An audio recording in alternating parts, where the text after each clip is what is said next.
பரமண்டலங்கள் இருக்கிற எங்கள் பிதா, உம்முடைய நாமம் பரிசுத்தப்படுவதா, உம்முடைய ராஜ்யம் வருவதா, உம்முடைய சித்தம் பரமண்டலங்களில் செய்கிறது போல இந்த பூமியிலும் இந்த கூடாரத்திலும் இயேசுவின் நாமத்தில் செய்யப்படுவதாக. நீர் எங்களோடு பேசு ஆண்டவரே.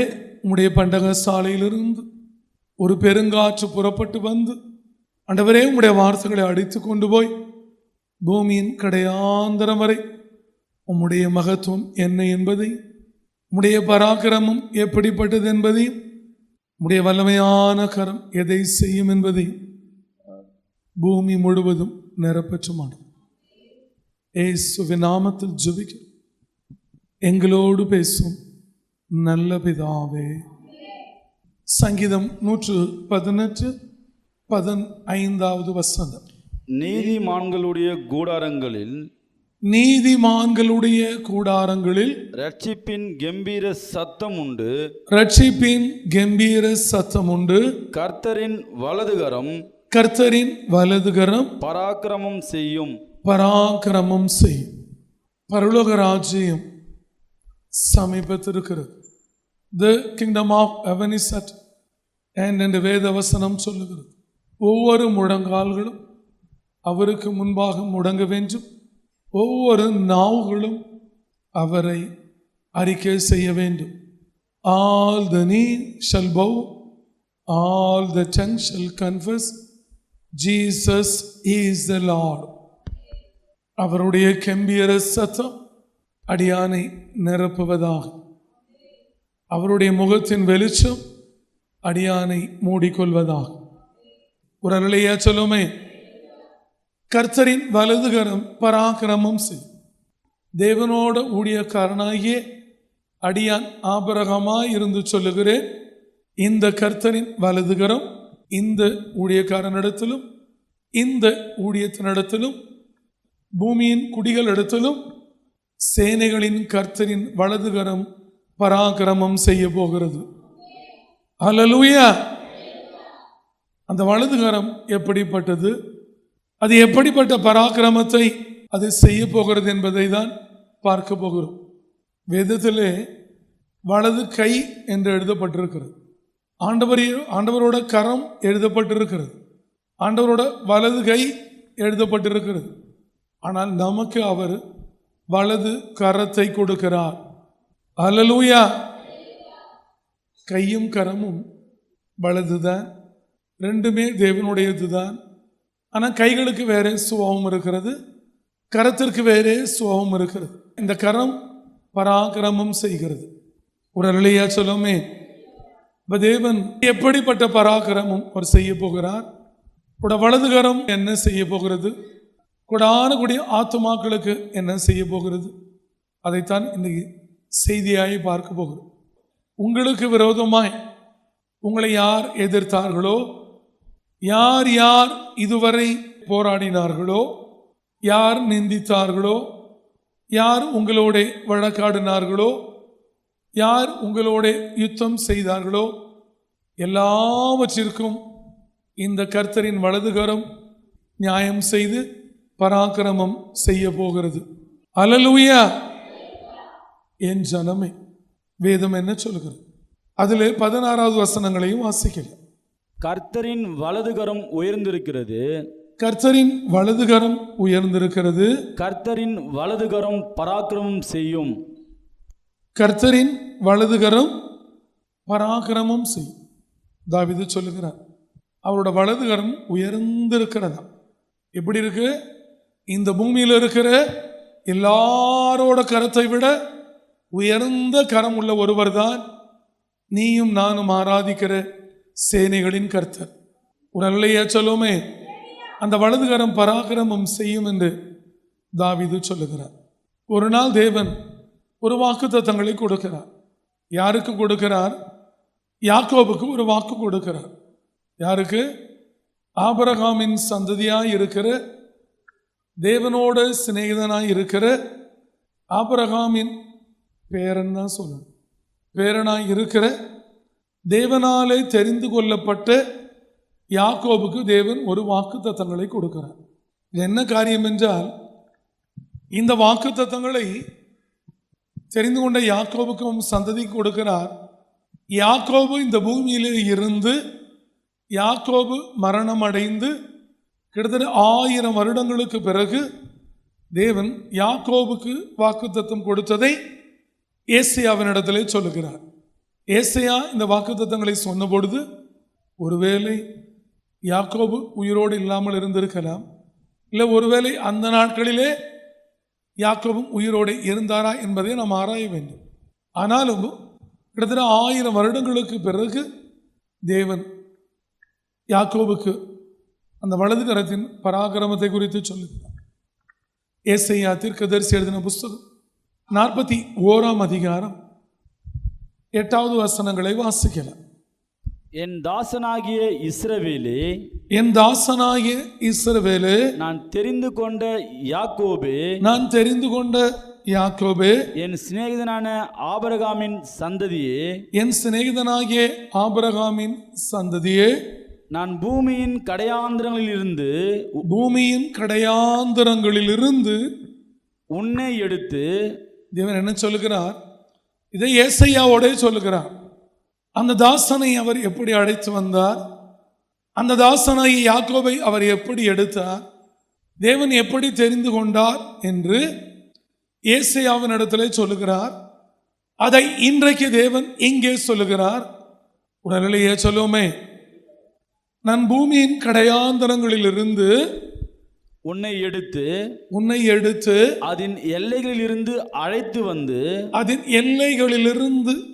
வந்து நீ என் தாசன், நான் உன்னை தெரிந்து கொண்டேன், நான் உன்னை வெறுத்து விடவில்லை என்று சொன்னேன். உடனடியே சொல்லுவோமே, இந்த வசனத்தை நீங்க ஆதி ஆகமத்தில் தேடினா இருக்காது. நான் உன்னை வெறுத்து விடவில்லை என்று சொன்னேன் என்று. ஆனால் ஏசாயாவின் இடத்திலே சொல்லுகிறார். இந்த வார்த்தைகளை இன்றைக்கு சொல்லுகிறார். யாக்கோபே, இதோ தேவன் இந்த பரிசுத்த கூடாரத்திற்கு உன்னை அழைக்கிறார். எஸ்ரோனே, உன்னை அழைக்கிறார். உன்னை பூமியின் கடையாந்திரங்களிலிருந்து எடுத்து நீ எங்கே இருக்கிறாயோ அந்த எல்லைகளிலிருந்து உன்னை அழைத்து வந்து, நீ என் தாசன், நான் உன்னை தெரிந்து கொண்டேன், உன்னை வெறுத்து விடவில்லை என்று சொன்னேன் என்று சொன்னதை மறுபடியும் சொல்லுகிறார். நீ பயப்படாதே, தேவன் சொல்லுகிறார், நீ பயப்படாதே. ஒரு அல்லையே சொல்லுமே, நீங்களெல்லாம் இது சாதாரணமானது அல்ல, அதில் ஆழமும் ஆழத்தோட மகிமையும் ரகசியங்களும் உள்ளே இருக்கிறது. நீ பயப்படாது. ஒரு அல்லையே சொல்லுமே, இன்னைக்கு உங்களை பார்த்து சொல்லுகிறார் அந்த வலது கரத்தின் சொந்தக்காரர், நீ பயப்படாது, நான் உன்னுடனே இருக்கிறேன், திகையாதே, நான் உன் தேவன். அவன் யாக்கோபு பயந்து கொண்டிருக்கிறார் எங்கேயோ, யாக்கோபு திகைத்து கொண்டிருக்கிறார் எங்கேயோ. யாக்கோபின் பிள்ளைகளாயிருக்கிற ஆபிரகாமின் சந்ததியாயிருக்கிற நீ எங்கேயோ பயப்படுகிறாய், நீ எங்கேயோ திகைக்கிறாய். இன்னைக்கு தேவன் உங்களை பார்த்து சொல்லுகிறார், அந்த பராக்கிரமம் செய்கிற வலது கரத்தை கொண்டு உனக்கு சகாயம் பண்ண போகிறார். உன்னை இந்த பூமியில் நீ இருக்கிற வரை தாங்க போகிறார். அல்லேலூயா. நான் உன்னை பலப்படுத்தி உனக்கு சகாயம் பண்ணுவேன், என் நீதியின் வலது கரத்தினால் உன்னை தாங்குவேன். ஒரு அல்லேலூயா சொல்லுமே. இந்த வலது கரம் செய்கிற பிரதானமான வேலை சகாயம் செய்கிறது, நம்மை தாங்குகிறது. ஒரு அல்லேலூயா சொல்லுமே. தேவனோட வலது கரத்தின் முதல் பராக்கிரமம் நமக்கு சகாயம் செய்ய போகிறது. அல்லேலூயா. அவர் உங்களை தாங்க வேண்டுமானால் நீ எந்த நிலைகளிலே இருந்தால் அவர் தாங்க வேண்டிய நிலைமையில இருப்பாய்.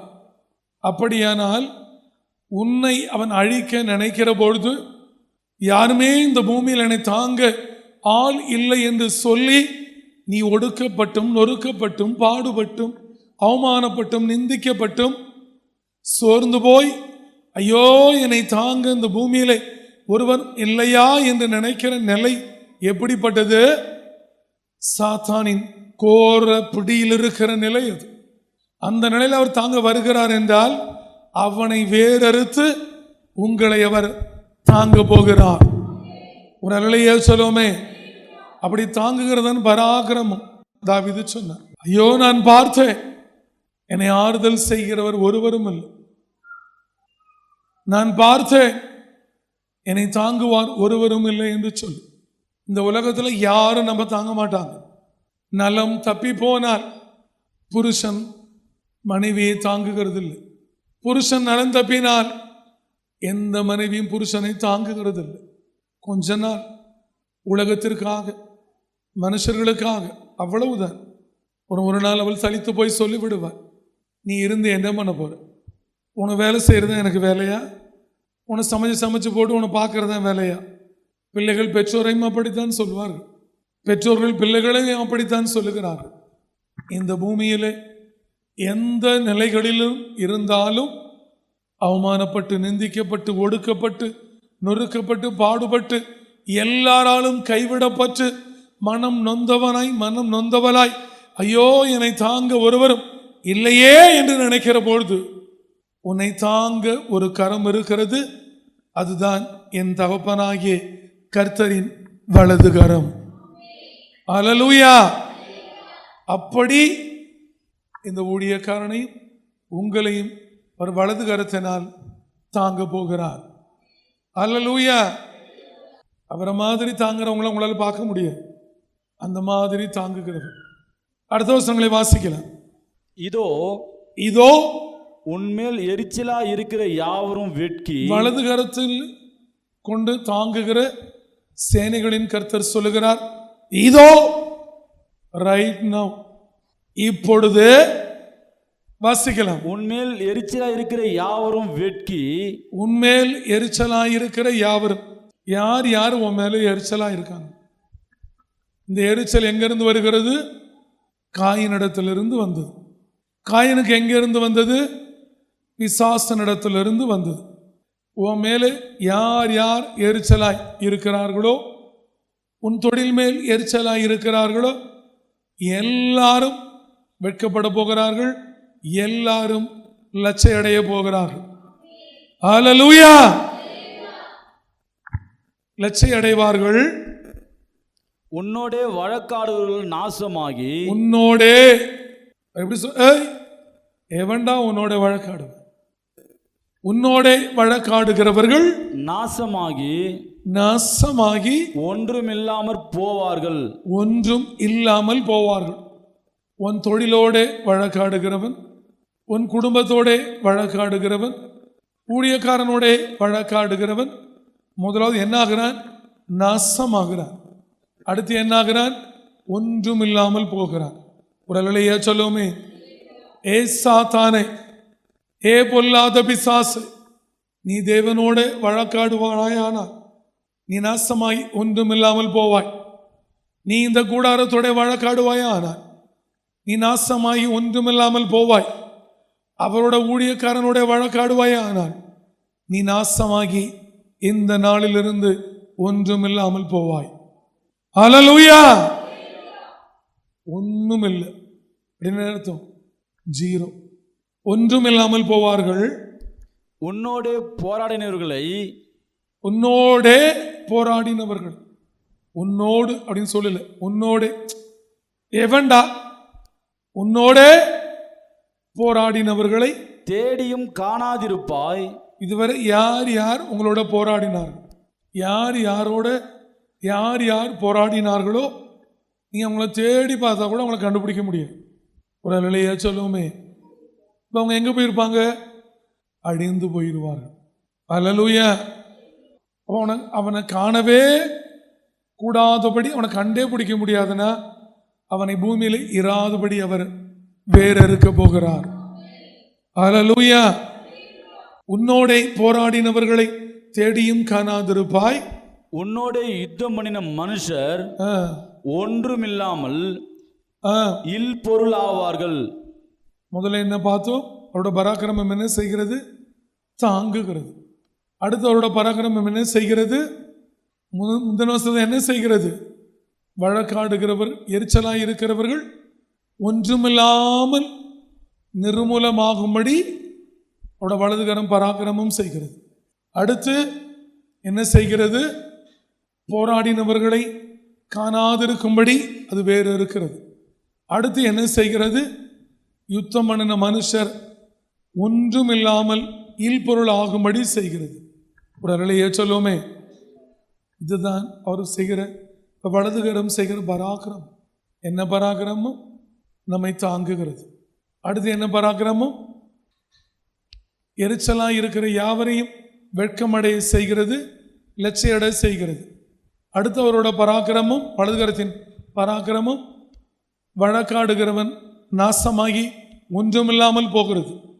அடுத்து அவரோட வலதுகரத்தின் பராக்கிரமம் போராடினவர்களை வேறு இருக்கிறது. அடுத்து அவரோட வலதுகரத்தின் பராக்கிரமம் உன்னோட யுத்தம் பண்ணினவன் ஒன்றுமில்லாமல் போவான். உடலையே சொல்லுமே. அடுத்த வசனங்களை வாசிக்கலாம்.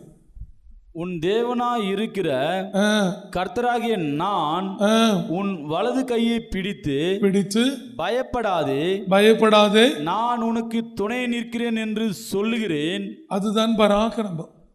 அவர் வலது கரத்தை உடையவர் வலது கையை பிடிக்கிறார் பாருங்க. உடலையே சொல்லுவோமே.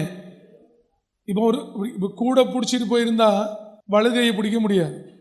இப்போ என் கூட இப்படி ஒரு ஆள் இருந்தா என் பக்கத்தில் போன வலது கை எங்கே இருக்கும்? அங்கே இருக்கும். ஆனால் அவர் எப்படி பிடிச்சிருப்பார்? நேருக்கு நேராய் பிடித்திருப்பார். உடலையே சொல்லுமே. எதிராய் வலது கையை பிடித்து நம்ம ஹேண்ட் ஷேக் பண்ணுறோம்ல, சோர்ந்து போனவங்களை பார்த்து ஹேண்ட் ஷேக் பண்ணி நம்ம சொல்லுவோம்.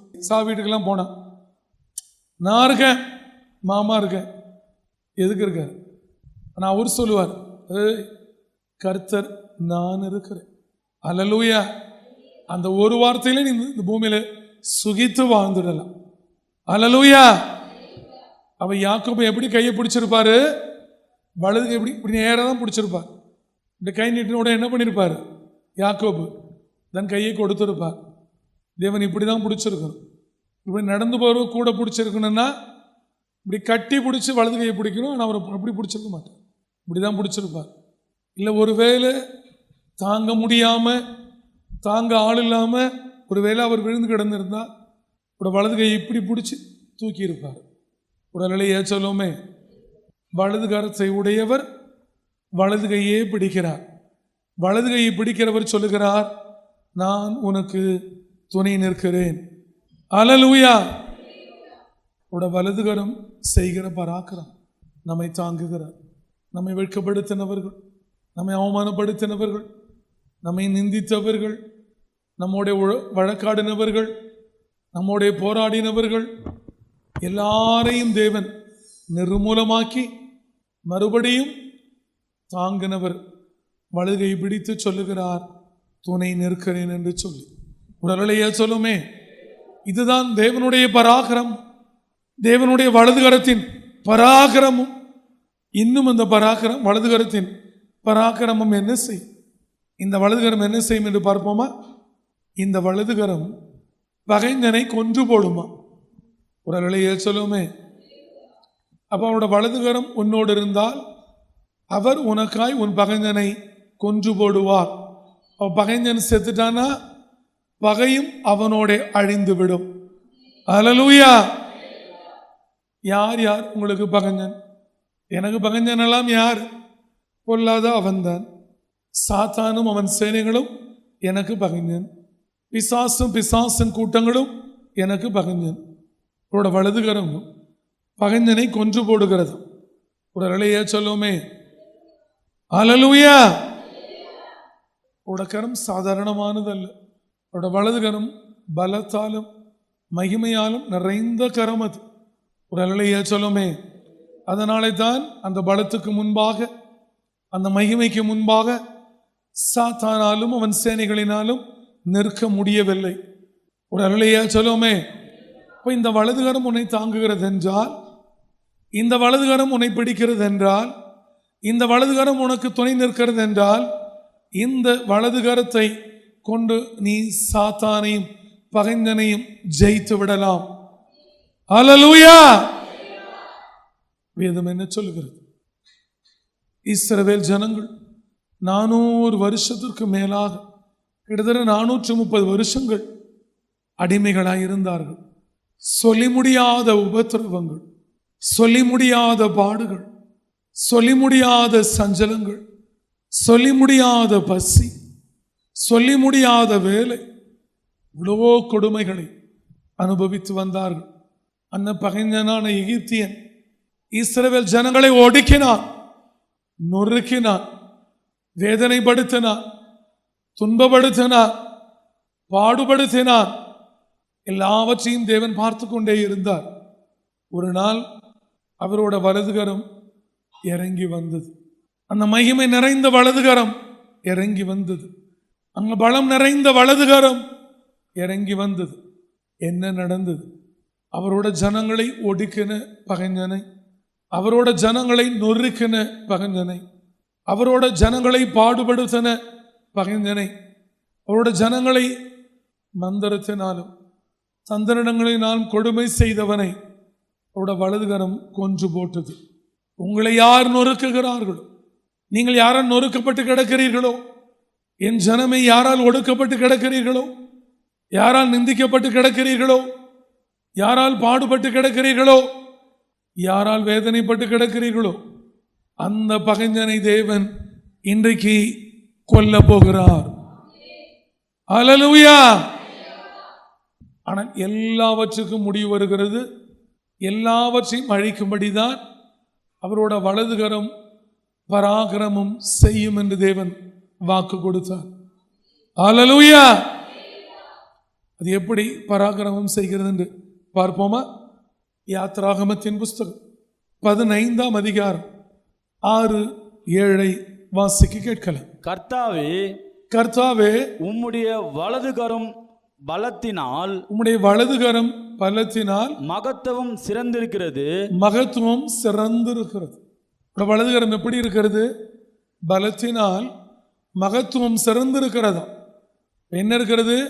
பலமும் இருக்கிறது, மகத்துவமும் இருக்கிறது, அவைகள் சிறந்தும் இருக்கிறது. அப்படின்னா என்ன அர்த்தம்? அதற்கு நிகரான ஒரு கரம் அந்த சராசரங்களிலே இல்லை. அவரோட கரத்தை போல பலம் நிறைந்த கரம் இல்லை. அவரோட மகத்துவத்தை போல சிறந்திருக்கிற கரமும் இந்த பூமியில இல்லை. அப்படின்னா இந்த தேவனை நம்ம எப்படி வச்சிருக்கணும்?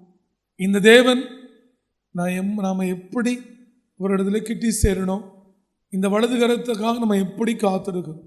ஒரு 430 வருடங்களுக்கு பிறகு வலதுகரம் இறங்கி வந்தது. கர்த்தாவே, உம்முடைய வலதுகரம் பலத்தினால் மகத்துவம் சிறந்திருக்கிறது.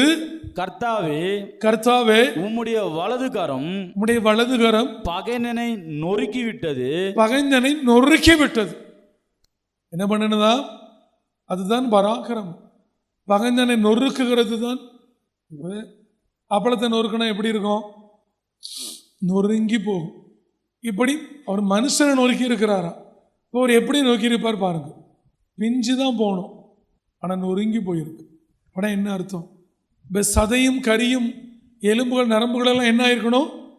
பிஞ்சு போகணும், ஆனால் நொறுங்கி போயிருக்கு. நொறுக்குகிற போது அவர் எப்படி நொறுக்கி இருப்பார் பாருங்க. அதுதான் தேவனோட வலது கரத்தின் மகிமை. ஒரு அலையா சொல்லுவோமே, இப்படிதான் நொறுக்கி இருப்பார். நொறுங்கி ஒன்றும் இல்லாமல் போகணும். உன்னை யார் பகைக்கிறார்? உன்னை யார் உபத்திரவப்படுத்துகிறார்? யார் உன்னை வேதனைப்படுத்துகிறார்? என்ன வேதனை? உன் பகைஞனை வலதுகரம் நொறுக்க போகிறது. உமக்கு விரோதமாய் எழும்பினவர்களை, உமக்கு விரோதமாய் எழும்பினவர்களை உமது முக்கியத்தின் மகத்துவத்தினாலே, முக்கியத்தின் மகத்துவத்தினாலே நிர்மூலமாக்கினீர், நிர்மூலமாக்கினீர். ஒரு அலையா சொல்லுமே, எழும்பினவர்களை தேவன் நிர்மூலமாக்குகிறார். அதுதான் அவரோட வலதுகரம் செய்யும் பராக்கிரமம். நிர்மூலமாக்கினீர். உம்முடைய கோபாக்கினியை அனுப்பினீர், உம்முடைய கோபாக்கினியை அனுப்பினீர். அது அவர்களை தாளடியை போல பட்சித்தது, அது அவர்களை தாளடியை போல பட்சித்ததாம். ஒரு அல்லேலூயா சொல்லுமே. இப்போ எப்படி இருந்திருக்கிறார்கள்? எகிப்தியர்கள் தேவனுக்கு முன்பாக தாளடிகளை போல இருந்திருக்கிறார்கள். தேவன் நிர்மூலமாக்கினார். தாளடினா எது தெரியுமா? நெல்லெல்லாம் அடித்த பிறகு அந்த நெல் அந்த வைக்கல் போர் வச்சுருப்பாங்க, அதுதான் தாளடி. அதை கொளுத்துனா வித்தியாசமாக எரியும். எப்படி எரியும்? இந்த மரம் மாதிரிலாம் எரியாது. கொளுத்திட்டா அணைக்கவே முடியாது, எரிஞ்சு தான் நிற்கும். ஒரு மாதிரி சரசரன்னு ஒரு மாதிரி சவுண்டு போட்டு எரியும். அந்த மாதிரி தான் தாளடி. அப்படித்தான் பிசாசு, அப்படித்தான் உமக்கு விரோதமாக எழும்பினவன், உம்மை நிந்தித்தவன், உம்மை அவமானப்படுத்தினவன், எல்லாரையும் தேவன் அப்படித்தான் இன்றைக்கு வேறறுக்க போகிறார். அல்லேலூயா. அவருடைய வலது கரத்தின் மகத்துவம் நம்மை தாங்குகிறது. அவருடைய வலது கரத்தின் மகத்துவம் எல்லாரையும் வெட்கி லட்சடைய செய்கிறது. அவருடைய வலது கரத்தின் மகத்துவம் வழக்காடுகிறவர்களை நாசமாகி ஒன்றுமில்லாமல் போகும்படி செய்கிறது. அவருடைய வலது கரத்தின் மகத்துவம் போராடினவனை தேடி கூட கண்டுபிடிக்க முடியாது. அவரோட வலது கரத்தின் மகத்துவம் உங்களோட சண்டை போட்டவர்கள், யுத்தம் பண்ணினவர்கள் இல்லாமல் போய்விடுவார். அவரோட வலது கரத்தின் மகத்துவம் உன் பகைஞனை கொன்று போட போகிறது. அவரோட வலது கரத்தின் மகத்துவம் உன் சத்துருக்களை, உன் சேனைகளையும் இந்த பூமியில இராதபடி வேறறுக்க போகிறது. அவருடைய வலது கரத்தின் மகத்துவம் அவருடைய கோபாக்கனி தாளடியை போல சத்துருக்களை பட்சித்து போட போகிறது. ஒரு அருளையா சொல்லுமே. அடுத்து அவரோட வலதுகரம் துணை நிற்கிறேன் என்று சொன்னது. அடுத்து அவரோட வலதுகரம் என்ன செய்ய போகிறது பார்ப்போமா? தேவன் அப்படி அந்த வலதுகரத்தை அப்படி நீட்டினார். ஒரு அருளையா சொல்லுமே. நீட்டின உடனே பூமி அவர்களை விழுங்கி போட்டதான். அப்படி நீட்டினார். அப்படின்னா அந்த தேவனோட வலது கரத்திற்கு இந்த பூமி எவ்வளோ பயந்து போய் இருந்திருக்கிறது பாருங்க.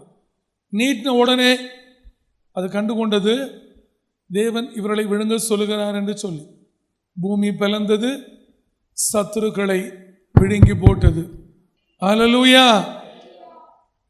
அவர் எப்படி வலது கரத்தை நீட்டினார்? எப்படி பூமி பிளந்து அவர்களை விழுங்கி போட்டது? அவர் அநேகரை விழுங்கி போட வைத்து உன்னையும் என்னையும் அவர் எப்படி கூட்டிட்டு வந்தார்? அதை தான் பார்க்க போகிறோம். வாசிப்போமா? யாத்திராகமத்தின் புஸ்தகம் 15ஆம் அதிகாரம் 12-13 வாசிக்கல. நீர் உமது வலது கரத்தை நீட்டினீர், நீர் உமது வலது கரத்தை நீட்டினீர், பூமி அவர்களை விழுங்கி போட்டது. பூமி ஆயத்தமாய் இருந்திருக்கிறது. ஐயோ ஆண்டவர் என்ன சொல்வார்? ஐயோ அவர் சொன்னா செய்யணுமே, அவர் கீழ்ப்படினுமே என்று அவர் படைத்த பூமி ஆயத்தமாய் இருந்திருக்கிறது. நீர் உமது வலது கரத்தை நீட்டினீர், பூமி அவர்களை விழுங்கி போட்டது. பூமி அவர்களை விழுங்கி போட்டது. அதுதான் மகத்துவம், வலது கரத்தின் மகத்துவம். அப்படி நீட்டின உடனே பூமி விழுங்கினது. 1000 பேர்கள் மடிந்து போனார். விழுங்கி போட்டது. நீர் மீட்டு கொண்ட இந்த ஜனங்களை உமது கிருபையினாலே அழைத்து வந்தீர். அவரோட வலது கரம் தாங்கி கிருபையினாலே அழைத்து வந்தீர். உம்முடைய பரிசுத்த வாசஸ்தலத்துக்கு நேராக, இந்த பரிசுத்த வாசஸ்தலத்திற்கு நேராக அவர்களை உமது பலத்தினால் வழி நடத்தினீர். அவரோட கிருபை இது, அவரோட வலது கரத்தின் பராக்கிரமம். அல்லேலூயா. அவருடைய வலதுகரம் பகைஞனை கொன்று போட்டு, அவருடைய வலதுகரம் கிருபையினாலே நம்மை அழைத்து வந்தீர். என் ஜனமை, இந்த பூமியிலே எந்த ஒரு கரமும் செய்ய முடியாது. இந்த பூமியிலே இப்படி பலத்தினாலும் மகத்துவத்தினாலும் மகிமையினாலும் நிறைந்த வேறொரு கரம் இல்லை. அப்பேற்பட்ட வலது கரத்தை உடையவர் தான் நம்முடைய தேவனாகிய சேனைகளின் கர்த்தர். அல்லேலூயா. அந்த வலது கரத்தை பராக்கிரமம் செய்யும்படி தேவன் நமக்கு வாக்காய் கொடுத்திருக்கு.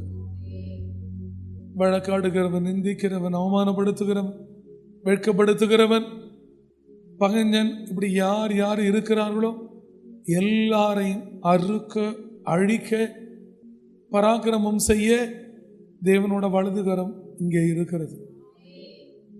உன் சத்துருக்களை விழுங்கிக் கொள்ள பூமி ஆயத்தமாக இருக்கு. அவர் வலதுகரத்தை நீட்டுவாரானால் பூமி அவர்களை விழுங்கிவிடும். பெரிய மகத்துவம் அது. தேவனிடத்தில் உம்முடைய வலதுகரம் பராக்கிரமம் செய்யும் ஆண்டவர். அந்த பராக்கிரமம் எங்களை தாங்கி எங்களை வழி நடத்தி இந்த பரிசுத்த வாசஸ்தலத்துக்கு நேராய் எங்களை வழி நடத்தி கூட்டு கொண்டு வந்து விட்ட உம்முடைய கிருபைக்காய் ஸ்தோத்திரம் என்று சொல்லுங்கள். இதோ நான் உங்களுக்கு ஜெபிக்க போகிறேன். இன்னும் உங்க வாழ்க்கையில், இந்த ஊழியத்தில், நம்முடைய குடும்பங்களிலே, எல்லா காரியங்களிலும், எல்லா கூட்டங்களிலும், எல்லா வீடுகளிலும் தேவனோட வலதுகரம் பராக்கிரமம் செய்யும்படி நாம் அவரிடத்தில் விண்ணப்பம் வைக்க போகிறோம். பரமண்டலங்கள் இருக்கிற எங்கள் பிதாவே, உம்முடைய நாமம் பரிசுத்தப்படுவதாக, உம்முடைய ராஜ்யம் வருவதாக. பரமண்டலங்கள் உம்முடைய சித்தம் செய்கிறது போல இந்த பூமியிலும் செய்யப்படுவதாக. உம்முடைய வலதுகரம் எப்படிப்பட்ட பராக்கிரமம் செய்யும் என்று நாங்கள் பார்த்தோம். அந்த வலதுகரத்தை கொண்டு எங்களை தாங்கினரே, உமக்கு நன்றி. அநேக காரியங்களை செய்து கடைசியாய் இந்த ஸ்தலத்துக்குள்ளே எங்களை கிருபையாய் அழைத்து வந்தீரே, உமக்கு நன்றி. இந்த பரிசுத்த ஸ்தலத்துக்கு நேராய் அழைத்து வந்தீரே, உமக்கு நன்றி. நீர் கொடுத்த சகல வாக்குத்தத்தங்களும் எங்கள் வாழ்க்கையில் ஆமென்றும் ஆமென் என்றும் நிறைவேறுவதாக. இந்த நாளிலிருந்து கர்த்தரோட வலதுகரம் இந்த ஊழியத்திலும், ஊழியக்காரனிடத்திலும், ஜனங்களிடத்திலும் ஆமென்றும் ஆமென் என்றும் பராக்கிரமம் செய்வதாக. ஜனங்களை ஆசீர்வதி. இயேசு கிறிஸ்து நாமத்தில் ஜெபிக்கிறோம் நல்ல பிதாவே, ஆமென்.